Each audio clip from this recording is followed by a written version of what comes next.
갈라디아서 6장 1절에서 10절까지의 말씀, 주의 말씀을 들으십시오. 형제들이 어떤 사람이 무슨 범죄한 일이 드러나거든 영의 사람인 여러분은 온유한 마음으로 그런 사람을 바로잡아주고 자기를 살펴 유혹에 빠지지 않도록 하십시오. 여러분은 서로 짐을 나눠주십시오. 그렇게 함으로 여러분은 그리스도의 법을 완성하게 될 것입니다. 만일 누가 아무것도 아니면서 무엇이라고 된 것처럼 생각한다면 그는 자기를 속이는 것입니다. 각 사람은 자기의 행위를 돌아보십시오. 그러면 자랑할 것이 자기 자신에게는 있어도 남에게까지 할 것은 없을 것입니다. 사람은 각자 자기의 짐을 져야 합니다. 말씀을 배우는 사람은 가르치는 사람과 모든 좋은 것을 함께 나눠야 합니다. 자기를 속이지 마십시오. 하나님은 결코 업신여김을 당하지 않으십니다. 사람이 무엇을 심든지 그대로 거둘 것입니다. 자기 육체를 위해 심는 사람은 육체로부터 썩어질 것을 거두고 성령을 위해 심는 사람은 성령으로부터 영생을 거둘 것입니다. 선한 일을 하다가 낙심하지 맙시다. 포기하지 않으면 때가 이르면 거두게 될 것입니다. 그러므로 기회가 닿는 대로 모든 사람에게 선한 일을 하되 특히 믿음의 가족들에게 합시다. 아멘. 오늘 이 말씀을 통하여서 세 가지로 함께 나누고자 합니다. 첫 번째는 공동체 안에서 범죄한 사람이 있을 때 우리가 어떻게 해야 될지, 그리고 두 번째로는 더불어 함께하는 공동체를 위해 가장 우리가 우선적으로 취해야 할 태도가 무엇인지, 마지막 세 번째는 더불어 함께하는 공동체를 위해 우리가 적극적으로 행하여야 할 일이 무엇이 있는지 함께 나누고자 합니다. 첫 번째입니다. 공동체 안에서 범죄한 사람이 있을 때 우리가 어떻게 해야 할까요? 오늘 읽었던 말씀 1절에 보니까 어떤 사람이 범죄한 일이 드러났다라고 합니다. 공동체 안에서 누군가가 이 죄를 지은 것이죠. 어떤 사람이 드러내놓고 막 추악하게 계속해서 의도적으로 죄를 지었다라기보다 오히려 때때로 우리가 여러분들이 죄를 짓는 것처럼 연약하게 우리의 실수로 인하여서 유혹에 넘어져 빠진 그러한 경우를 가리킵니다. 여러분들의 목원 중에서, 우리 청년부 지체들 중에서 어떤 사람이 범죄한 일이 드러났을 때 우리는 어떻게 해야 할까요? 여기 나오는 이 영의 사람, 성령 충만한 사람을 가리키죠. 성령으로 충만한 사람은 어떻게 해야 되나? 첫 번째로 보시면 온유한 마음으로 그런 사람을 바로 잡아줘야 한다고 합니다. 온유한 마음. 온유하다라는 것은 우리가 성령의 열매를 통해서도 잘 살펴보았죠. 그리고 야생마 같은 길들여지지 않은 그러한 우리의 난폭한 것이 길들여진 상태, 훈련되어진 상태를 가리켜서 온유하다라는 표현을 사용하죠. 그러니까 온유한 것은 힘이 없는 것이 아닙니다. 온유하다고 했을 때 굉장히 순진하다, 굉장히 착하다 이런 이미지를 가질 수 있지만, 온유한 것은 굉장히 난폭하고 힘도 세고 그렇지만 그러한 것들을 절제하고 통제할 수 있는 훈련된 상체를 가리켜서 온유하다라는 거죠. 다른 사람의 잘못을 보았을 때 온유한 태도로 본다는 것은 그 사람을 향하여서 너 왜 그렇게 했어? 너 이런 것은 아니잖아 라고 굉장히 난폭하게 와일드하게 나갈 수 있지만, 그러한 모습들을, 그러한 마음들을 훈련시켜서 잘 정제시켜서 그러한 사람을 바라보는 것을 가리켜서 온유한 태도라는 거죠. 누구나 죄를 보면 욱하고 감정의 여러 가지 변화들이 올 수가 있습니다. 그러나 모든 마음의 감정을 다 내뱉는 것이 아니라 스스로 이 길들여진 마음으로 그러한 목원들을 바라보고 그러한 식구들을 바라보고 왜 저러한 마음들을 가졌을까? 왜 저러한 실수를 하였을까? 왜 저러한 죄 가운데 빠졌을까? 그 사람을 살피는 것이 바로 필요하다라고 이야기합니다. 두 번째로는 자기를 살펴 유혹에 빠지지 않도록 해야 한다. 나 또한 그러한 상황이었다면, 나 또한 지금 저 친구가 범한, 저 목원이 범한 저 죄가 나였으면 과연 짓지 않았을까? 나도 얼마든지 이러한 죄에 빠질 수 있었던 그러한 존재가 아닌가? 스스로 자기 자신을 살펴보라는 것입니다. 나 또한 음란과 정욕에 빠져 살고 있었던 것은 아닌가? 나 또한 이 세상의 욕심과 유혹에 빠져서 너무나 그곳에서 헤어나지 못한 존재가 나인데 오히려 저 친구가 대신 지은 것은 아닌가? 나부터 주의해야 하는 그런 삶을 살겠다라고 살아가는 것이 지혜로운 행동이죠. 그리고 무엇보다 세 번째로는 서로 짐을 나눠지도록 해야 합니다. 이 짐을 서로 나눠진다라는 것은 그 사람이 죄를 지어서 가지게 되는 그 죄의 결과, 그 무게들을 같이 나눈다 이런 말은 아닙니다. 예를 들어서 3개월의 형을 받았다 했을 때 그 사람이 2개월을 하고 내가 1개월의 형을 받는다 이런 뜻은 아니죠. 그래서 짐을 나눈다는 말은 상대와 공동체의 연약함 그리고 단점이 보일 때 스스로 그것들을 감당하는 것입니다. 다른 사람이 허점과 연약한 점이 보일 때 그것을 같이 감당하고 그것을 메꾸어주고 채워주는 것이 필요한 것이죠. 더불어 함께하는 우리의 청년 공동체를 바라볼 때, 여러분의 교회를 바라볼 때, 여러분의 목장 식구들을 바라볼 때 어떤 마음이 드십니까? 때로는 우리 공동체에 참 연약하고 부족한 부분들이 보일 수가 있습니다. 사람마다 관점과 생각 그리고 주어진 은사들이 다르기 때문에 참 보는 방향들이 다 다를 수 있죠. 누군가는 우리 청년부, 우리 만화인 바라볼 때 우리 청년부는 왜 이렇게 교제가 부족할까? 친구와 교제하는 일을 좀 많이 했으면 좋겠다라는 그러한 마음을 가지신 분도 있을 것입니다. 누군가는 우리 청년부는 더 열정적으로 예배를 드려야 되는데 참 하나님께 예배 드리는 우리의 모습들이 너무나 부족하다라고 느낄 수도 있습니다. 누군가는 우리 청년부는 왜 기도를 하지 않는 걸까? 하나님께 열심히 최선을 다해서 부르짖으면서 기도를 해야 되는데 왜 그렇게 하지 못할까라는 그런 마음을 가질 수도 있고요. 누군가는 우리 청년부는 왜 우리에게만 있지? 왜 다른 사람들에게, 왜 다른 나라에 전도하고 선교하는 일에는 우리가 왜 이렇게 관심을 가지 않을까라고 그러한 마음들을 가질 수가 있다는 것이죠. 이런저런 다양한 의견을 낼 수 있는 것은 굉장히 좋은 일입니다. 여러분들의 그런 마음이 드는 것은 그만큼 공동체를 사랑하고 있다는 그러한 모습일 수도 있습니다. 그렇다면 우리가 어떻게 해야 될까요? 내가 보여지는, 내가 비판적으로 바라보는 것을 시각을 바꿔서 그 일을 지금 내가 해야 되겠구나. 전도하는 일이 부족하다면 그 전도하는 일을 내가 해야 되겠구나. 하나님께 열정적으로 예배하고 찬양하는 일이 부족한다면 내가 먼저 하나님께 열정적으로 예배드리고 찬양을 해야 되겠구나. 내가 먼저 하나님께 정말 열심히 기도를 해야 되겠구나. 바로 자기 자신에게 적용을 해야 되는 것, 그게 바로 서로 짐을 나눠진다라는 것입니다. 왜 오늘도 계속해서 이렇게 쓰레기가 떨어져 있지? 왜 저것은 고쳐지지 않지? 라는 그러한 마음이 들 수가 있습니다. 그렇다면 누군가가 쓰레기를 버렸던 어떤 잘못이 있을 수가 있겠죠. 실수로 버렸던, 일부러 버렸던 그 쓰레기가 버려졌지만 그것을 주워서 쓰레기통에 넣으면 그 일을 내가 감당하면 서로의 짐을 지는 것이죠. 우리가 이 서로의 짐을 나눠진다라고 할 때, 내가 봤을 때 우리 공동체에 부족하고 연약한 부분이 있을 때 그 부분을 스스로 우리 공동체가, 우리 목장이 감당하는 것, 그게 바로 짐을 나누어지는 것을 뜻하고 있습니다.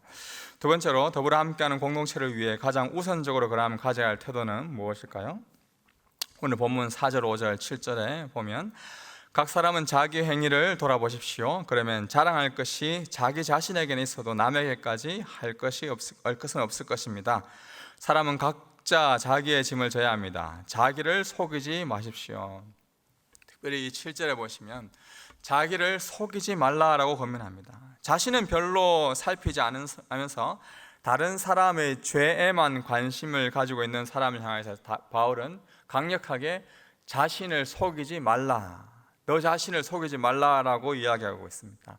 한 4가지의 면으로 자신을 속이는 우리의 모습들을 볼 수가 있는데요. 첫 번째는 우리의 결심, 우리의 결단들을 계속해서 딜레이 시키는 거죠. 지연시키는 겁니다. 오늘이 이제 11월 12일이죠. 제가 청년부에 2월 달에 왔었는데요. 여러분도 아마 2월부터 또 목장 모임 여러 가지 시작을 했겠습니다. 어느덧 2023년도 2개월밖에 남지 않았습니다. 여러분은 2023년을 시작하면서 얼마나 많은 영적 성장과 또 성숙을 위하여 많은 결단들을 하였었습니까?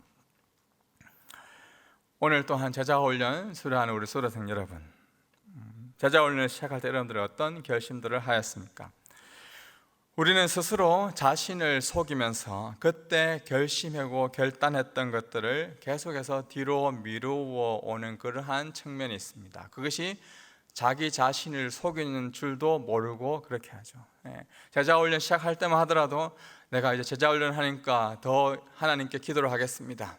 하나님께 더 성경 말씀을 읽겠습니다. 다른 사람을 위해서 더 도와주는 삶을 살겠습니다. 오늘 이 말씀을 들어서 제가 이렇게 이번 주에는 살겠습니다. 우리가 결심하고 결단하지만 어느덧 2개월, 3개월, 4개월 계속해서 지나도 스스로 자기 자신을 속여버리는 것이죠. 우리가 목장 모임 속에서 많은 결심과 결단들을 하지만 당장 실천하지 않고 스스로 자기 자신을 속여버리는 경우가 얼마나 많은지 모릅니다. 두 번째로 의도적인 무지를 선택하는 것입니다. 중세 신학자였던 토마스 아퀴나스가 했던 이야기 중에 사람들은 꺼리낌 없이 죄를 짓기 위해 꺼리낌 없이 무지, 모르는 것을 선택한다고 이야기했습니다. 다른 말로 이야기하자면 사람들은 의도적으로 무지를 선택하는 것입니다. 내가 만약 꾸준히 성경을 읽고 기도를 하면 이렇게 하다가 너무 신실해지면 어떡하지? 이런 거예요. 내가 제자 훈련 매일 큐티를 하고 성경 읽고 생활 숙제도 하고 다른 사람을 위해서 봉사도 하고 섬기고 이런 것들을 다 하면 내가 너무 거룩해져서 나 나중에 목사 돼야 되는 거 아니야? 나 그러면 안 되겠다. 나 이러다가 나 지금 선교사로 가야 되는 거 아니야? 안 돼. 나 차라리 성경과 기도를 읽는 생활을 하지 않겠어. 나 다른 사람에게 봉사하는 거 하지 않겠어. 의도적으로 자기 자신을 무지의 상태로 빠뜨려 버리는 거죠. 이것도 자기 자신을 속이는 행동 중에 하나입니다. 양육반, 제자훈련 등 훈련을 받으면 더 하나님을 알게 되고 더 교회에 참여하게 되고 더 하나님의 뜻대로 살아야 된다라고 생각한다면 지금 내가 누리고 있는데 내가 하고 싶은 것, 내가 원하는 것, 내가 지금 꿈꾸는 것을 하지 못하게 되면 어떨까? 그렇게 하면 안 되지. 나는 나의 꿈이 있는데. 그래서 의도적으로 신앙생활을 더 열심히 하지 않습니다. 나는 썬데이 크리스천만, 나는 구원 티켓만 따놓은 것으로 만족하겠어. 이거보다 더 열심히 하면 주변 사람들이 분명히 너 교회 다니면서 너 미쳤지? 너 더 열심히 하면 안 돼. 정신을 차려라고 말할 것이 분명하기 때문에 의도적으로 자기 자신을 속이면서 무지의 상태에 빠뜨리는 것, 그것이 바로 이러한 모습이라 볼 수가 있습니다. 세 번째로는 알고 있음에도 설명을 요구하는 것이죠. 어느 정도 신앙생활을 한 사람이라면 왜 성경 공부를 해야 되는지, 왜 교회 다니면 술을 먹으면 안 되는지, 왜 중독에 빠지면 안 되는지, 왜 도박에 빠지면 안 되는지 어느 정도는 다 알고 있습니다. 솔직히 잘못된 행동을 할 때면 나름의 양심의 가책을 느끼죠. 그런데 굳이 이러한 양심의 가책을 감추기 위해 지나치게 목사님 왜 술을 먹으면 안 되죠? 목사님 왜 교회 다니는 사람이 이렇게 하면 안 되죠? 분명히 자신도 끓이끼는 점이 있지만 그것을 애써 자신의 그 양심의 가책을 둔하게 하기 위해서, 무뎌지게 하기 위해서 지나친 설명을 요구하는 경우가 있습니다.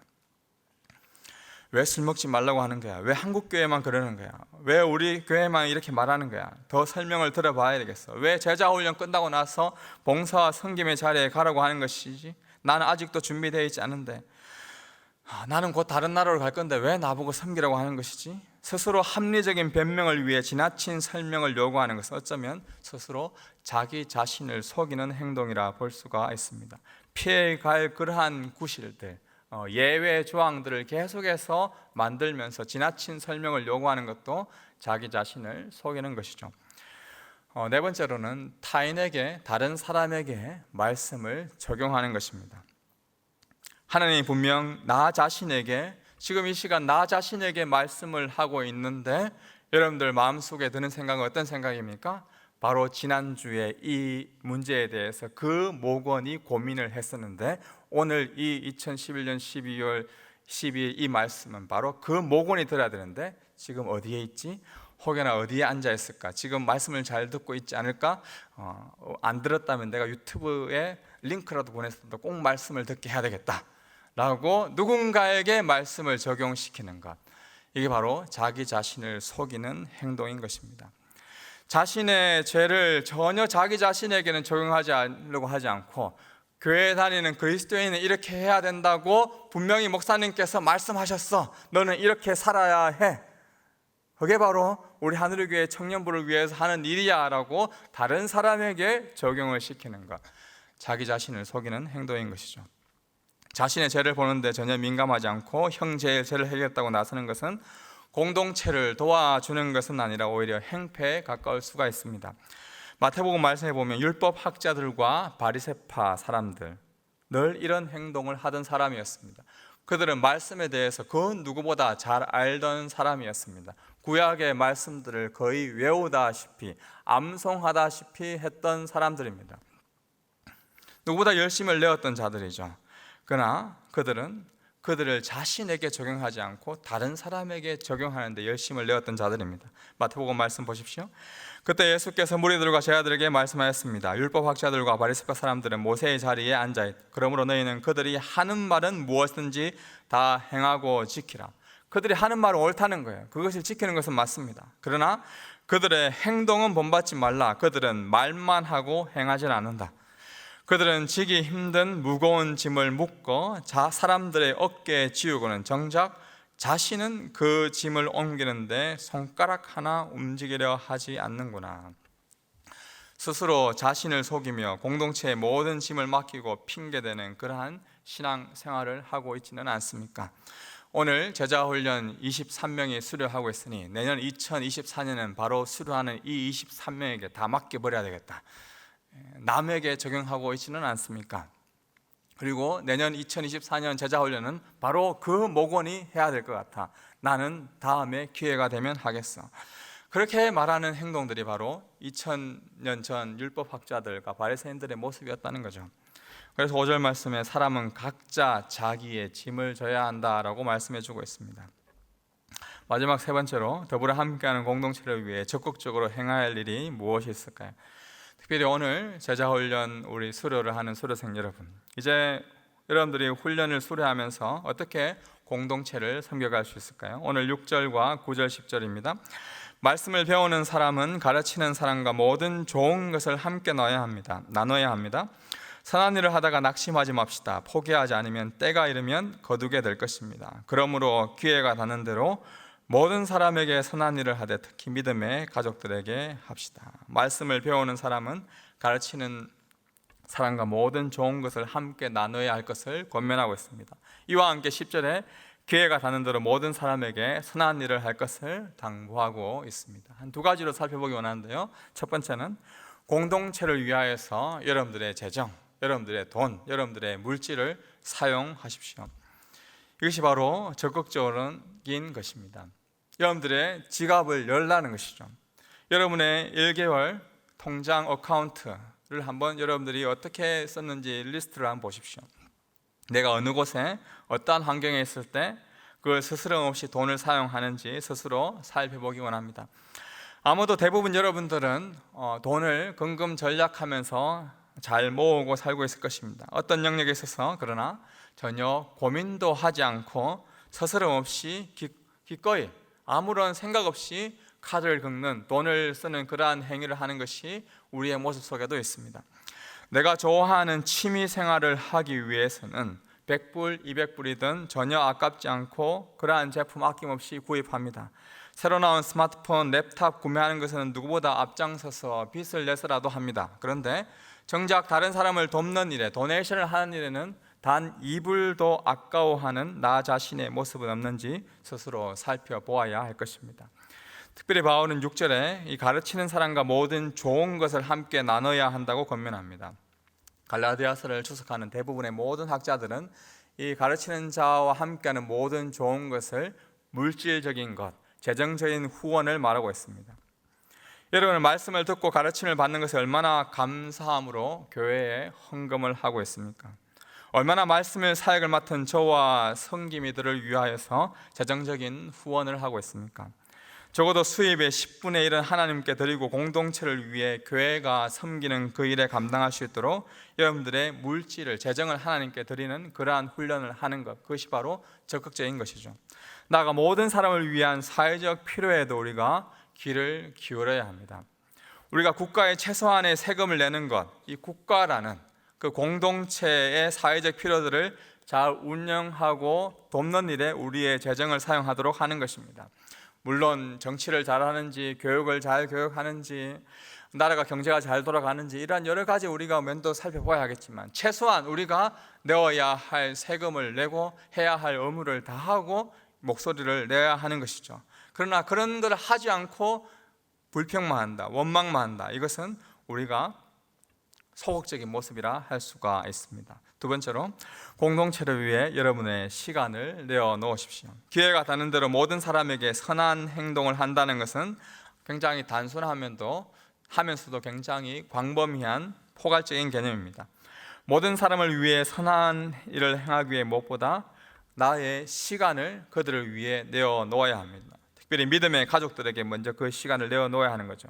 여러분들의 목장 식구들, 우리 청년부 공동체, 우리의 믿음의 식구들을 위하여서 여러분의 소중한 시간을 내어 놓는 것이 필요합니다. 사랑하고 아낀다고 하면서 시간은 자신을 위해서만 사용하고 다른 사람을 위해 시간을 보내지 않으면 사랑한다는 말은 사실 말뿐인 거죠. 허상인 거죠.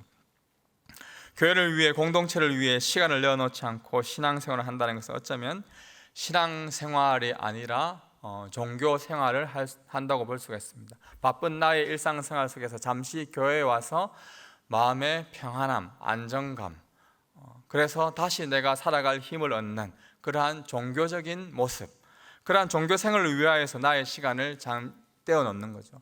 종교 생활을 하는 것도 나를 위해서 하는 것입니다. 신앙 생활을 하는 것이 아니라 종교 생활을 하는 것이죠. 그러니 진짜 복음을 알고 믿는 그리스도인은 공동체를 위하여서 시간을 떼어 놓는 것, 다른 사람을 위하여서 나의 시간을 기꺼이 내어 놓는 것, 이 일에 우리가 인색하면 안 되는 것입니다. 왜 우리가 우리의 시간과 우리의 물질과 우리의 은사와 우리의 모든 것들을 주님을 위해서 내어 놓아야 할까요? 복음을 이 땅 가운데로 가지고 오신 바로 우리가 믿는 우리의 구주 되신 예수님을 한번 생각해 보십시오. 예수님은 시간이라는, 우리가 지금 보내고 있는 24시간이라는 168시간 되는 일주일 시간, 365일이라는 그 1년, 이 시간 안에 갇혀지지 않은 시간을 초월한 존재였습니다.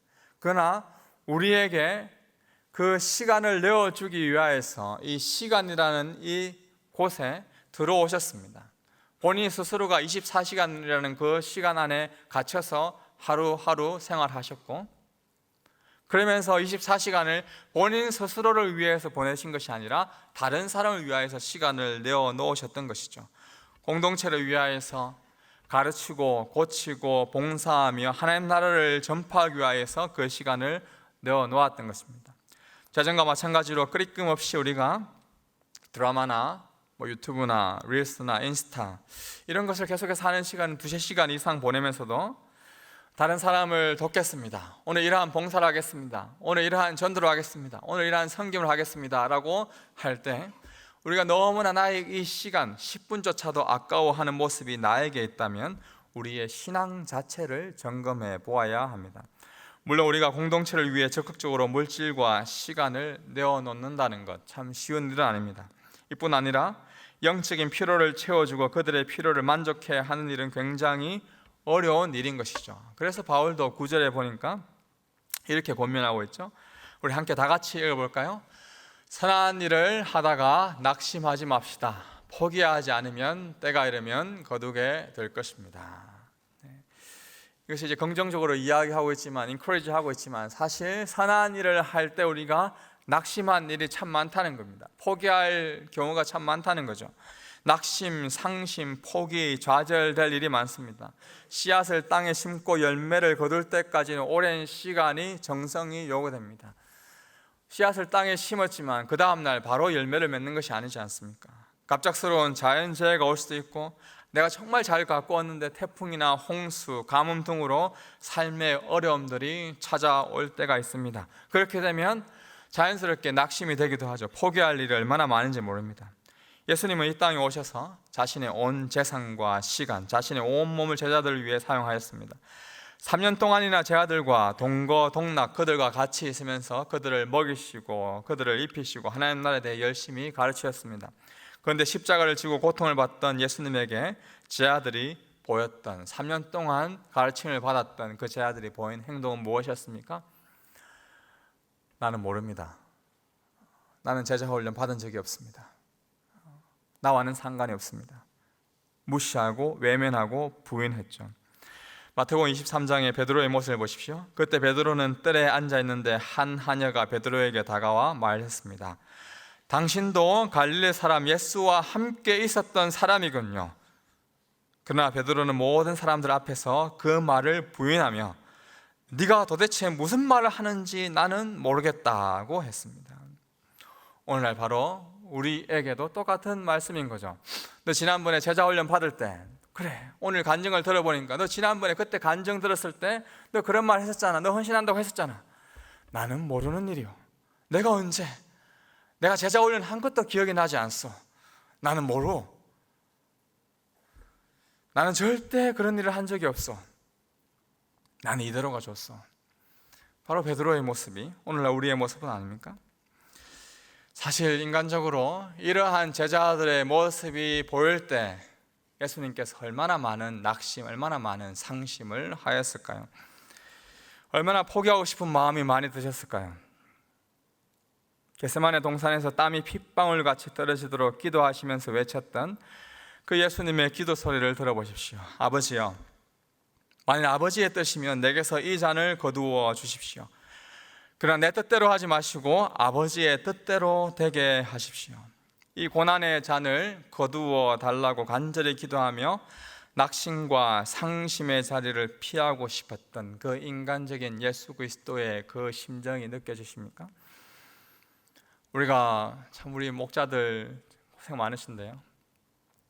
참 열심히 목원들을 열심히 섬기고 또 헌신하고 나아가지만 이제 내가 지내보니까 이 목장은 나와 전혀 맞지 않습니다. 내년부터는 꼭 당신과 헤어져야 될 것 같습니다 라고 카톡으로 일방적으로 통보를 한다든지, 그런 마음이 들면 얼마나 낙심과 상심이 됩니까?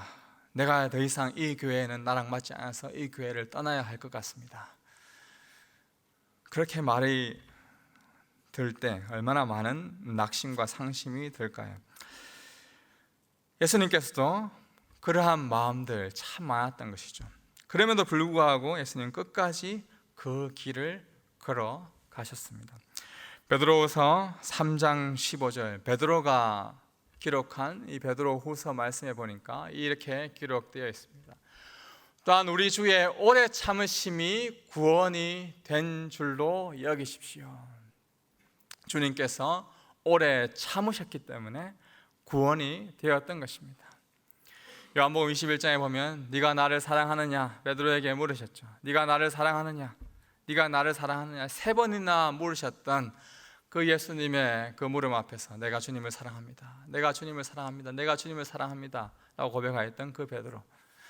그럼에도 불구하고 우리가 얼마 전에 살펴보았던 것처럼 그 복음을 알고 있었지만, 진짜 복음이 무엇인지 알고 있었지만 복음대로 삶을 살아가는 그 일에는 슬그머니 선을 긋고 또 유대인과 헬라인을 구분하였던 그러한 베드로의 모습, 그것이 바로 우리의 모습이었습니다. 그럼에도 불구하고 주님께서는 참고 기다리고 인내하셨던 것이죠. 구약에 이렇게 말씀하시죠. 자비롭고 은혜롭고 노하기를 더디하시는 하나님이시다. 이스라엘 백성들이 애굽에서 출애굽하였습니다. 그들이 매일 벽돌을 굽고 매일 짚을 지고 힘겨운 그러한 생활들을 하루하루 했었는데, 그들이 어떻습니까? 하나님께서 그들을 이끌어내어서 광야에서 광야 생활을 하게 하시고 그들을 출애굽하게 하셨습니다. 홍해 바다가 갈라지는 그러한 놀라운 기적과 이적을 체험케 하였습니다. 그런데 그들이 모세가 잠시 시내산에 가서 하나님의 말씀을 받는 동안 어떤 죄악을 저지릅니까?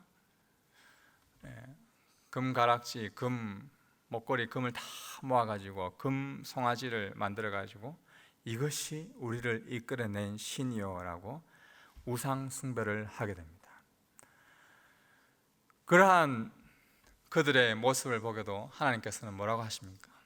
자비롭고 은혜롭고 노하신 주님께서는 그를 참고 견디고 인내하셨던 것이죠. 제자훈련을 수료하는 수료생 여러분, 그리고 함께 예배드리는 모든 우리 청년 지체 여러분, 낙심하고 포기할 일이 여러분들의 눈앞에 끊임없이 찾아올 것입니다. 그때마다 더불어 함께하는 이 공동체를 바라보며 자신의 짐을 지시고 끝까지 그 십자가의 길을 기쁨으로 걸어가신 그 예수 그리스도를 바라보십시오. 자기 자신을 속이지 아니하시고 모두를 위하여 자신의 전부를 내어놓으신 그 예수 그리스도의 그 사랑 안에 거하십시오.